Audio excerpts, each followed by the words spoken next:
ভারত উপমহাদেশে আহলুল হাদিসদের ইতিহাস বলার আগে আমাকে এবং আপনাকে জানতে হবে আহলুল হাদিস এই নামটি কিভাবে এবং কেন ব্যবহার হয়। সালাফি এই নামটি কিভাবে এবং কেন ব্যবহার হয়। আহলুল হাদিস বা আহলুস সুন্নাহ উভয়টি একই অর্থবোধক। সুন্নাহ এবং হাদিসের মধ্যে কোনো পার্থক্য নাই। যারা বলে সুন্নাত এবং হাদিসের মধ্যে পার্থক্য আছে তারা মিথ্যুক। সুন্নাত এবং হাদিসের মধ্যে কোনো পার্থক্য নাই। ইমাম আবু দাউদ রাহিমাহুল্লাহ যেমন সুনানে আবু দাউদ বইয়ের নাম রেখেছেন, ইমাম তিরমিজি, ইমাম নাসাই যেমন তাদের গ্রন্থের নাম সুনান রেখেছেন, অথচ গ্রন্থের মধ্যে আহাদিস নিয়ে এসেছেন যা প্রমাণ করে তাদের নিকটে সুনান বা সুন্নাত এবং হাদিসের মধ্যে কোনো পার্থক্য ছিল না। ফলত আহলুল হাদিস এবং আহলুস সুন্নাহ বা আহলুল আসার এই শব্দগুলোর মধ্যে পারস্পরিক কোনো পার্থক্য নেই। সাহাবা ইকরাম কেন আহলুস সুন্নাহ ব্যবহার করা শুরু করলেন? খোলাফায়ে রাশিদিনের 4 জনের 3 জন আবু বকর, ওমর, ওসমান তাদের জীবদ্দশায় মুসলিম উম্মার মধ্যে কোনো প্রকার ফিতনা, বিভেদ এবং মতভেদ লক্ষ্য করা যায়নি। কাতল ওসমান ইবনে আফফান রাদিয়াল্লাহু তাআলা আনহুকে ইসলামের ইতিহাসে ফিতনার দরজা হিসেবে, ফিতনার উন্মুক্ত বা শুরু হওয়া হিসেবে মুহাদ্দিস এবং মুফাসসিরিন ইকরাম ঘোষণা করেছেন। ওসমান রাদিয়াল্লাহু তাআলা আনহুর বিরুদ্ধে বিদ্রোহ করে একদল নবমুসলিম, বিশেষ করে ইরানের মুসলিমেরা, পারস্যের মুসলিমেরা মদিনায় এসে বিদ্রোহ করে ওসমান ইবনে আফফান রাদিয়াল্লাহু তাআলা আনহুকে কোরআন তেলাওয়াতরত অবস্থায় হত্যা করা হয়, যার মাধ্যমে মুসলমানদের মধ্যে প্রথম ফিতনার সূচনা এবং আবির্ভাব হয়। এবং ওসমান রাদিয়াল্লাহু তাআলা আনহুর মৃত্যুর পর থেকে নিয়ে আলী রাদিয়াল্লাহু তাআলা আনহুর জীবদ্দশা পর্যন্ত, আলী রাদিয়াল্লাহু তাআলা আনহুর খেলাফত আমল পর্যন্ত 2টি ফেরকার আবির্ভাব হয় সাহাবীদের জীবদ্দশায়।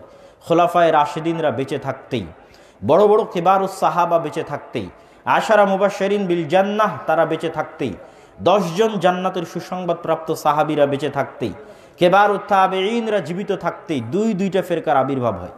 একটির নাম হচ্ছে শিয়া এবং আরেকটির নাম হচ্ছে খারিজি। শিয়াদের মধ্যে একদল মানুষ আলী রাদিয়াল্লাহু তাআলা আনহুকে ওসমান ইবনে আফফানের চেয়ে শ্রেষ্ঠ মনে করে, রাদিয়াল্লাহু তাআলা আনহুম আজমাইন। আর একদল মানুষ আলী রাদিয়াল্লাহু তাআলা আনহুকে আবু বকর এবং ওমরের চাইতেও শ্রেষ্ঠ মনে করে, রাদিয়াল্লাহু তাআলা আনহুম আজমাইন। আর একদল মানুষ আলী রাদিয়াল্লাহু তাআলা আনহুকে সরাসরি নবী মনে করে, নাউজুবিল্লাহ। আর একদল মানুষ আলী রাদিয়াল্লাহু তাআলা আনহুকে সরাসরি ইলাহ বা আল্লাহর আসনে বসিয়ে দেয়, নাউজুবিল্লাহ। এগুলো সবই সংঘটিত হয় আলী রাদিয়াল্লাহু তাআলা আনহুর জীবদ্দশায় এবং আলী রাদিয়াল্লাহু তাআলা আনহু তাদেরকে, এই সমস্ত শিয়া রাফিজিদেরকে শাস্তি দেওয়ার জন্য আগুনে জ্বালিয়ে দেন। পাশাপাশি আরেকটি ফেরকার আবির্ভাব হয় যাদেরকে বলা হয় খারিজি। তাদের নিকটে আলী রাদিয়াল্লাহু তাআলা আনহু, মুআবিয়া রাদিয়াল্লাহু তাআলা আনহু, আয়েশা বিনতে আবি বকর রাদিয়াল্লাহু তাআলা আনহা সকলেই কাফের। কেন তারা এই সমস্ত বড় বড় সাহাবীদেরকে কাফের বলে সম্বোধিত করলো? তারা কোরআনের একটি আয়াতের অপব্যাখ্যা করেছিল। ওয়ামাল্লাম ইয়াহকুম বিমা আনজালাল্লাহ ফাউলাইকা হুমুল কাফিরুন। যারা আল্লাহর বিধান অনুযায়ী ফায়সালা করবে না, আল্লাহর বিধান অনুযায়ী বিচার সালিশ করবে না, তারা কাফের। আল্লাহ সুবহানাহু ওয়া তাআলা আয়াত বলার পর কখনো বলেছেন ফাউলাইকা হুমুদ যালিমুন, কখনো বলেছেন কাফিরুন, কখনো বলেছেন ফাসিকুন। কিন্তু তারা নিজের মন মতো ব্যাখ্যা করে সাহাবীদেরকে কাফের ঘোষণা করে দিল। কেন? সাহাবীরা পারস্পরিক সালিশের মাধ্যমে, সুরাহার মাধ্যমে তাদের সমাধান করার চেষ্টা করেছিলেন, মর্মে দাবি করত তারা সাহাবীদেরকে কাফের হিসেবে ঘোষণা করলো। এবং আজ পর্যন্ত শিয়া এবং খারিজি ফেরকা ওই আকীদা এবং ওই বিশ্বাসের উপর টিকে আছে, অটল আছে। আলী রাদিয়াল্লাহু তাআলা আনহু এই খারিজিদের হাত থেকে মুসলমানদের রক্ষা করার জন্য মুনাজারার উদ্দেশ্যে পাঠালেন আব্দুল্লাহ বিন আব্বাস রাদিয়াল্লাহু তাআলা আনহুকে। আব্দুল্লাহ বিন আব্বাস কোরআনের যারা সবচেয়ে ভালো ব্যাখ্যা বুঝতেন, রাইসুল মুফাসসিরিন, যাকে মুফাসসিরদের সর্দার বলা হয়, তিনি তাদের সামনে স্পষ্ট করে তুলে ধরলেন যে কোরআনের এই আয়াতের অর্থ কী। হাদিসের মাধ্যমে, আসারের মাধ্যমে, আল্লাহর নবীর কথার মাধ্যমে কোরআনের আয়াতের ব্যাখ্যা করছিলেন। আর তারা নিজেরা কোরআনের আয়াতকে নিজের বাপের পৈতৃক সম্পত্তি মনে করে নিজের মন মতো বোঝার চেষ্টা করছিল। ওই জায়গা থেকেই মূলত সাহাবায়ে কেরাম 2টি নাম বা 2টি শব্দ তারা চয়ন করেন। একটি হচ্ছে আহলুস সুন্নাহ আর একটি হচ্ছে ওয়াল জামাআহ। আহলুস সুন্নাতি ওয়াল জামাআহ, এই আহলুস সুন্নাহ ওয়াল জামাআহ এই 2টা নাম চয়ন করার পিছনে কোনো কারণ নাই, 2টি মাত্র কারণ। এক, সুন্নাত দ্বারা, আহলুস সুন্নাত দ্বারা তারা বুঝাতে চেয়েছেন কোরআন আমরা নিজেরা বুঝলে চলবে না, কোরআন বুঝতে হবে হাদিস দিয়ে, সুন্নাত দিয়ে। এই জন্য নাম হচ্ছে আহলুল হাদিস বা আহলুস সুন্নাহ। আর ওয়াল জামাআহ বলার মাধ্যমে তারা বুঝাতে চেয়েছেন জামাআতুস সাহাবা, তথা সকল সাহাবী ন্যায়পরায়ণ, তাদের কারো বিরুদ্ধে বক্তব্য, গালিগালাজ, কাফের ফতোয়া দেওয়া, গালি দেওয়া, হত্যা করতে চাওয়া সবই কাবিরা গুনাহ বা ভ্রান্ত মানহাজের অন্তর্ভুক্ত। ওই শিয়া এবং খারিজি এই দুই ফেরকা থেকে শিক্ষা গ্রহণ করে সাহাবিরাই এই নামটা দিলেন আহলুস সুন্নাতি ওয়াল জামাআহ। এই নামটা যে তারা দিলেন তার কয়েকটি উদাহরণ আপনাদের সামনে পেশ করি। একজন বড় তাবী বলছেন যে যখন ফিতনা সংঘটিত হয়নি তার আগে যে হাদিস বর্ণনা করত আমরা তার হাদিস শুনতাম।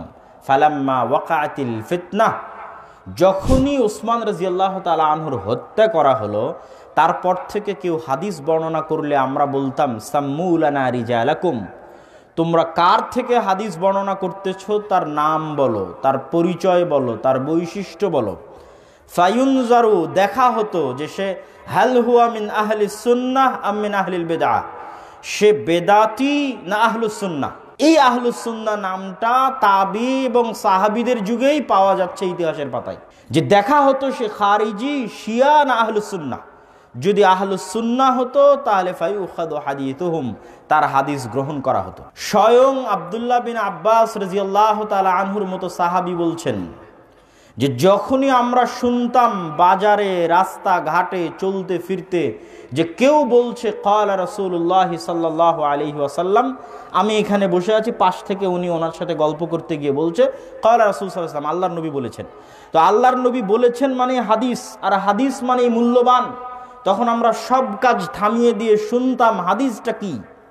আমাদের কাছে হাদিসের এত গুরুত্ব ছিল যে রাস্তাঘাটে চলতে ফিরতে যেখানেই শুনতে পেতাম ক্বালা রাসূলুল্লাহ সাল্লাল্লাহু আলাইহি ওয়াসাল্লাম, তখনই আমাদের ইবতাদারাতহু বিহি, আমাদের কান সেই দিকে চলে যেত। ওয়াসগাইনা ইলাইহি বিআযানিনা, আমরা আমাদের কান খাড়া করে সেই হাদিসটা শ্রবণের চেষ্টা করতাম।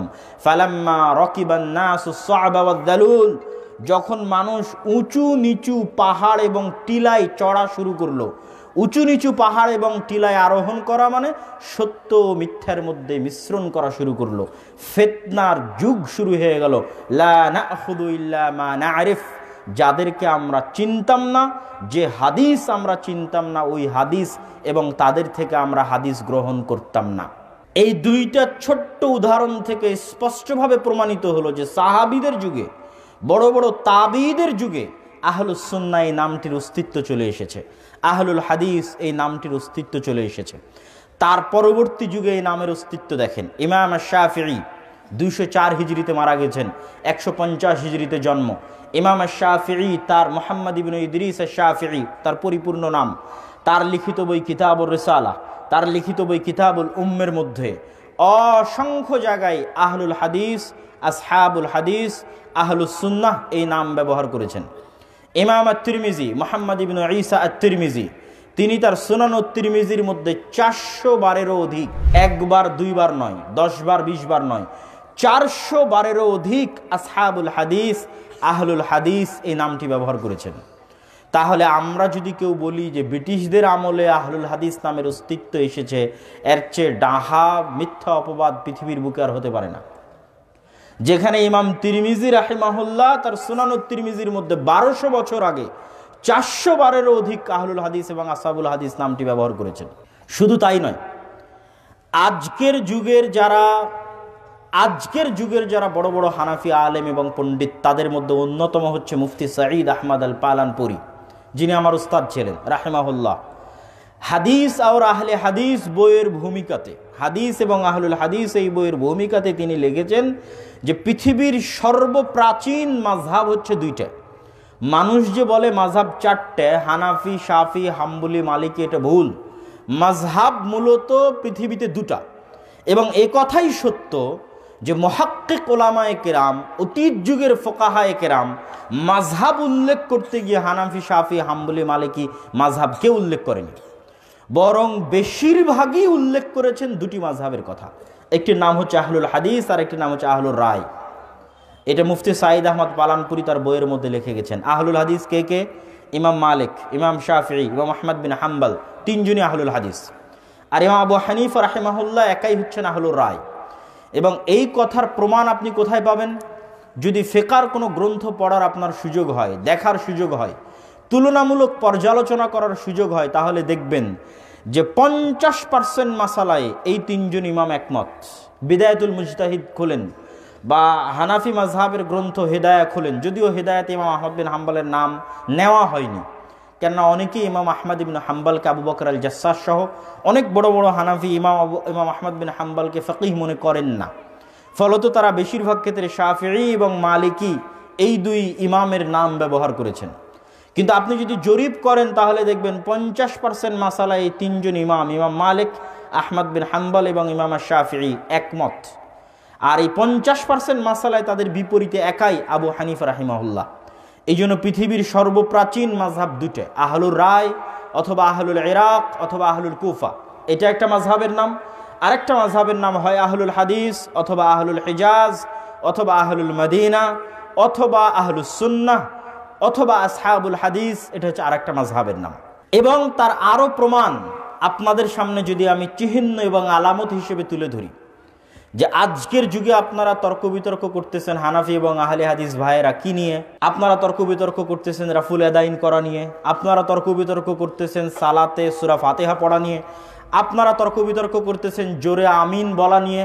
আপনাদেরকে চ্যালেঞ্জ দিয়ে বলে গেলাম, এগুলো একটা মাসালাও আজকের যুগের মাসালা নয়, ব্রিটিশদের আমলের মাসালা নয়।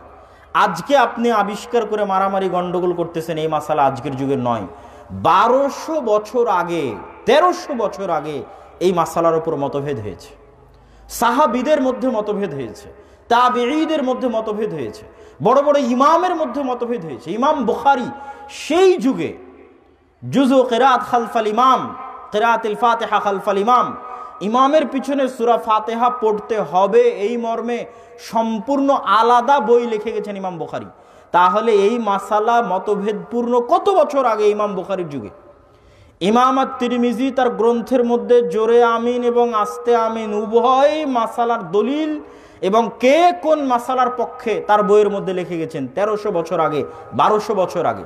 ইমাম বুখারী রাহিমাহুল্লাহ রাফুল ইয়াদাইন করার উপর সম্পূর্ণ আলাদা গ্রন্থ লিখে গেছেন সেই যুগে, এবং তার বইয়ের মধ্যে 25 জায়গায় কালা বাযুন নাস বলার মাধ্যমে আহলুল কুফা বা আহলুর রায়ের মাযহাবের রদ করেছেন সেই কালে। তাহলে আজকে আমরা যেটাকে মনে করতেছি আজকের যুগের মতভেদ, এটা ভুল, এটা সত্য নয়। বরং এই প্রত্যেকটা মাসালায় মতভেদ হয়েছে 1200 বছর আগে, 1300 বছর আগে। এমনকি কিছু কিছু মাসালায় সাহাবীদের মধ্যে মতভেদ হয়েছে। আব্দুল্লাহ বিন ওমর রাদিয়াল্লাহু তাআলা আনহু, আবু হুরায়রা রাদিয়াল্লাহু তাআলা আনহু, আনাস ইবনে মালিক রাদিয়াল্লাহু তাআলা আনহু, যারা বেশিরভাগ মদিনায় দার্স দিতেন, মক্কায় দার্স দিতেন, আব্দুল্লাহ বিন আব্বাস রাদিয়াল্লাহু তাআলা আনহু, তাদের মাসালা একরকম। আর আব্দুল্লাহ বিন মাসউদ রাদিয়াল্লাহু তাআলা আনহু কুফায় দার্স দিতেন, তার কিছু মাসালা একরকম। এবং তার অনুসারী আহলুল হাদিসরা ব্রিটিশ আমলে তৈরি হয়েছে। আহলুল হাদিসরা যেই মানহাজ বা যেই মাযহাব বা যেই ফিকহের উপর আমল করতে চায়, এটা ফিকহুস সালাফ, ফিকহ আহলিল হাদিস, অনেক পুরাতন, 1200 এবং 1300 বছরের পুরাতন।